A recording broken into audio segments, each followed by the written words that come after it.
Pada video ini, kita akan konfigurasi server VoIP pada komputer atau laptop.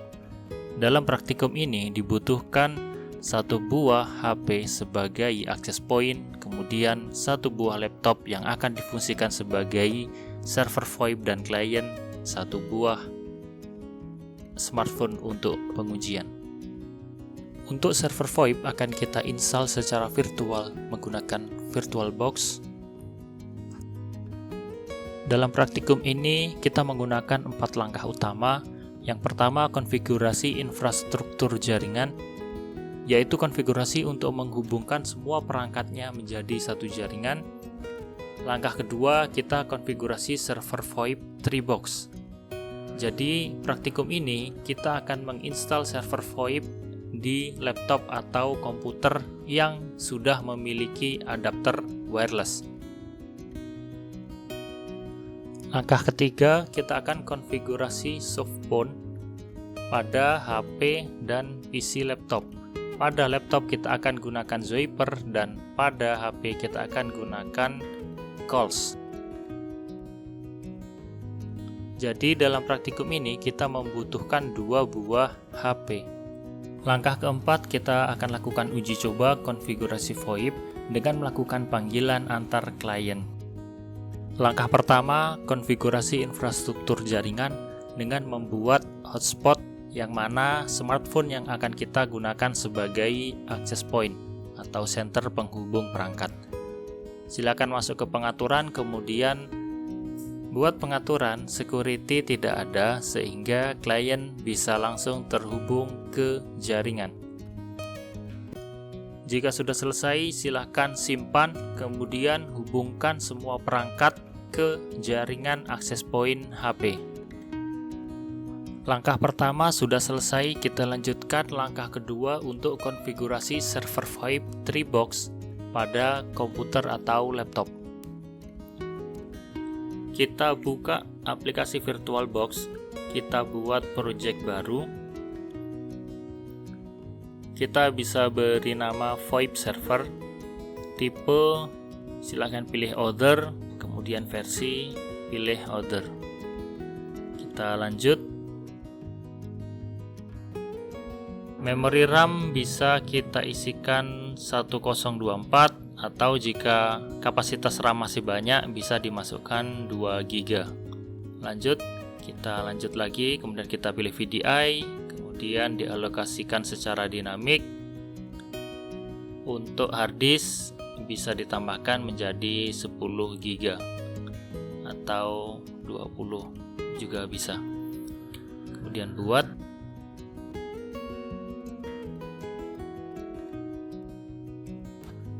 Kita sudah mempunyai server VoIP yang kita konfigurasi secara virtual. Kita lanjut ke pengaturan. Kita akan mengatur adapter jaringan pada server tersebut. Adapter pertama akan kita atur secara terbridge atau terhubung langsung ke jaringan access point HP yang sebelumnya sudah kita buat. Untuk pengaturan adapter, karena kita menggunakan jaringan wireless, jadi kita pilih yang wireless. Apabila nanti kalian menggunakan kabelan, jadi bisa menggunakan yang Realtek PCA. Jadi kita pilih yang wireless, kemudian OK. Kemudian kita bisa mengatur penyimpanan. Kita masukkan source master dari Treebox. Kita centang, kemudian OK. Kita akan mulai instalasi, klik mulai. Ini adalah tampilan untuk instalasi Treebox.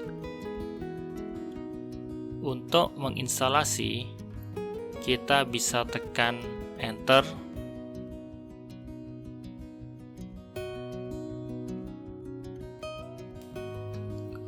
Pengaturan pertama untuk keyboard kita pilih US, kemudian OK. Pengaturan time zone kita pilih Asia Makassar, kemudian jangan lupa aktifkan sistem clock use UTC. Jadi dengan menekan tombol spasi,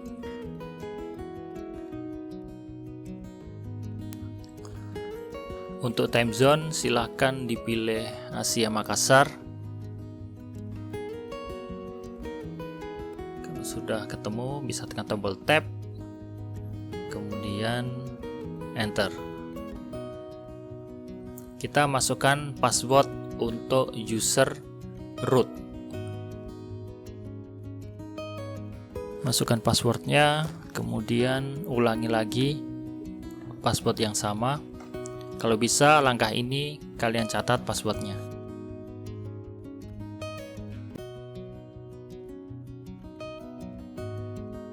Oke, proses instalasi sedang berlangsung, mungkin membutuhkan waktu beberapa menit. Silahkan tunggu proses instalasi sampai selesai.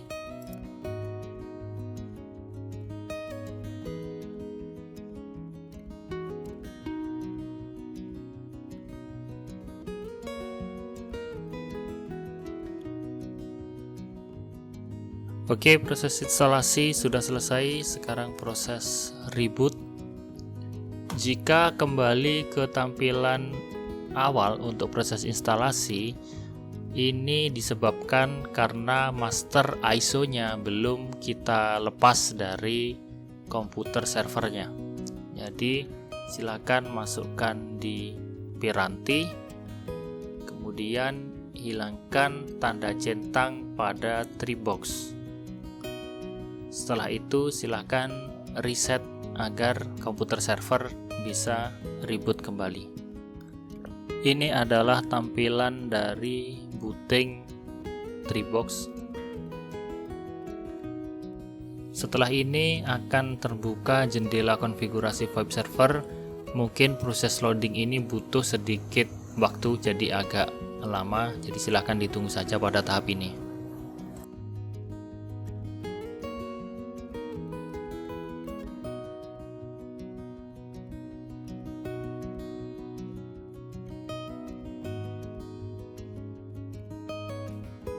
Ini adalah screen untuk login ke Treebox.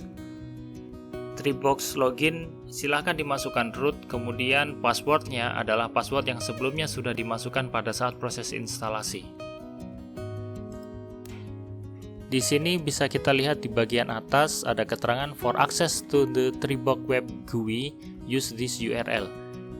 ETH0 HTTP 192.168.1.10. Jadi nanti untuk konfigurasi Treebox secara GUI bisa langsung mengakses IP 192.168.1.10 pada browser. Kita akan login ke Treebox-nya menggunakan user root, kemudian passwordnya yang sebelumnya dimasukkan pada waktu instalasi. Kita sudah berhasil masuk ke konfigurasi Treebox. Bisa dilihat di sana ada tanda pagar. Nah, pagar ini adalah indikasi bahwa kita sudah masuk di pengaturan konfigurasi dari root atau super user. Di sini kita akan coba cek konfigurasi IP-nya dengan memasukkan perintah IP spasi A. Kita akan melihat pengaturan konfigurasi IP pada adapter yang ada di server ini. Di sini ETH0 sudah terpasang 192.168.1.10. Jadi kita bisa mengakses konfigurasi Treebox di IP tersebut. Karena ini kita menggunakan IP DHCP, jadi bisa saja sewaktu-waktu IP ini berubah ketika ada reset IP DHCP. Jadi untuk server memang disarankan yang digunakan adalah IP statik. Karena ini kita masih latihan, tidak apa-apa kita gunakan IP DHCP.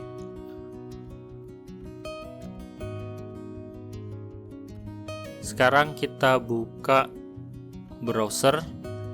Kita akan coba akses Treebox dari link browser. Kita masukkan IP-nya 192.168.1.10. Nah, ini adalah tampilan layar dari konfigurasi Treebox via browser. Jadi nanti kita bisa melakukan konfigurasi Treebox melalui antarmuka ini.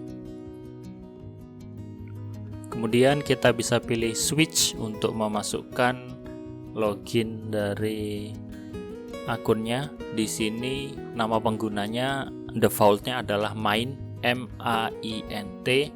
Kemudian sandi yang harus kita masukkan adalah password, PASSWORD. Jadi password dan akun ini sudah default dari orang yang membuat Treebox ini. Kita klik masuk. Oke, kita tunggu beberapa saat sampai proses loadingnya selesai.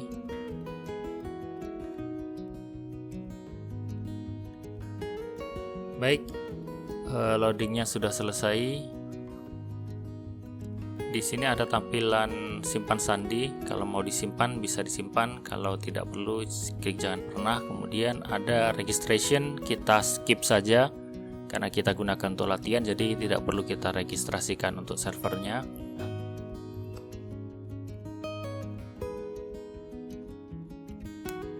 Sekarang kita akan konfigurasi extension dari PBX-nya.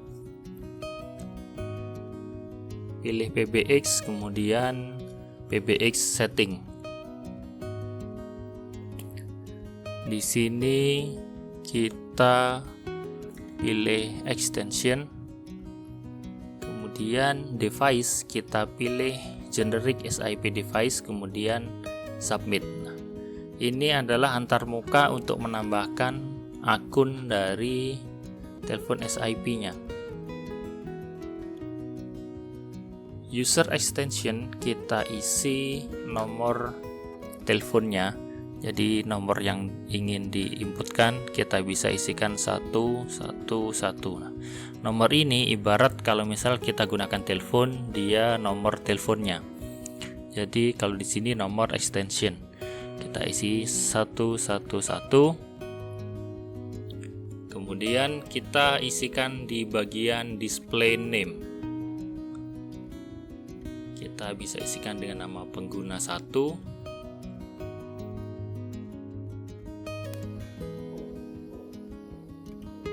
Berikutnya kita akan mengisi dari secret. Nah, secret ini sandi atau kode verifikasinya untuk penyesuaian akun. Jadi di sini kita bisa sesuaikan dengan nomornya, kita bisa isi 111 agar lebih mudah dihafalkan. Tapi ketika nanti kalian konfigurasi telepon sebenarnya, jadi kalian bisa sesuaikan untuk nomor secret ini. Ini digunakan untuk security-nya. Berikutnya kita akan mengatur voicemail and directory, kita pilih enable, kita aktifkan untuk perpesanannya, untuk pengiriman pesan suara. Kemudian kita lanjutkan konfigurasi VMSX locator. Ini kita aktifkan juga, kita pilih enable.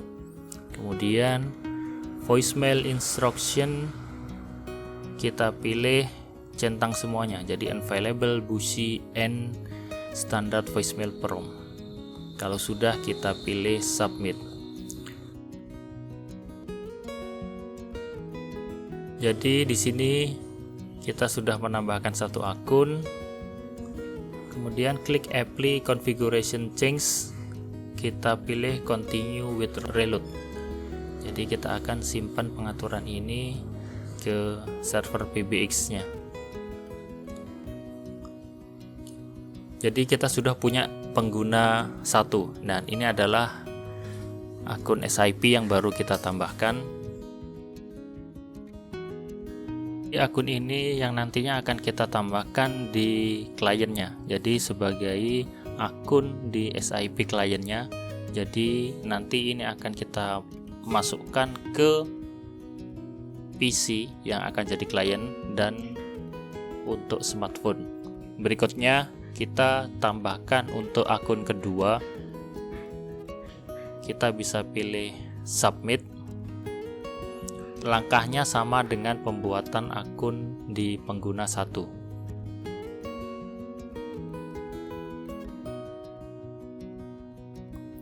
Kita klik submit.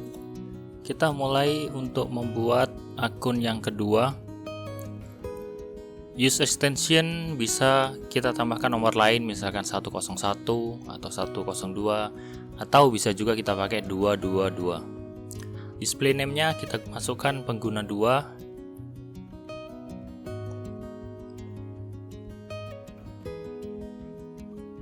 Ini tampilannya sama persis dengan cara pembuatan yang pengguna 1. Kita masukkan secretnya, kemudian kita masukkan di voicemail and directory, kita enable voicemail passwordnya 22, kemudian aktifkan VMX locator, kita centang semua, kemudian kalau sudah sesuai kita bisa submit.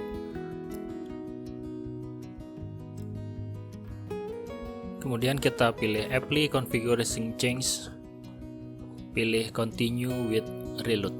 Kita simpan konfigurasinya pengguna 2. Jadi kita sudah selesai menambahkan 2 akun pengguna, yaitu pengguna 1 dan pengguna 2. Nanti saat kita melakukan uji coba, kita melakukan panggilan antara pengguna 1 ke pengguna 2 maupun pengguna 2 ke pengguna 1. Langkah konfigurasi ketiga, kita akan konfigurasi softphone pada PC atau laptop dan di smartphone. Untuk klien pertama, pada PC kita sudah install aplikasi Zoiper. Aplikasi ini kita gunakan sebagai SIP atau softphone di komputernya. Kita masukkan 111, kemudian secret number-nya 11 juga. Kemudian kalau sudah, kita login. Di sini dimasukkan IP dari servernya 192.168.1.10. Kemudian next. Kita bisa skip saja. Kita tunggu proses searching. Ditemukan SIP UDP, ada tanda hijau, kemudian kita bisa pilih next. Nah, di sini proses register. Nah, akun dari pengguna 1 sudah terdaftar di servernya, sudah ada tanda centang hijau. Jadi SIP klien ini sudah bisa terhubung ke server. Ini adalah jendela antarmuka dari Zoipernya. Kalau mau telepon, ada bisa keterangan nomor, kemudian bisa kita minimize untuk mempermudah pengaturan tampilannya. Selanjutnya kita install aplikasi Calls, bisa dicari di Play Store. Kita masukkan account baru, kita pilih add account, kemudian username-nya kita masukkan 222, secret-nya 222, ini adalah secret dari pengguna 2. Kemudian bisa pilih advanced setup, kita masukkan domainnya. Jadi kita masukkan IP server 192.168.1.10. Kalau sudah sesuai, autentikasi ID bisa kita tambahkan 222. Kalau sudah lengkap semua, bisa kita pilih apply.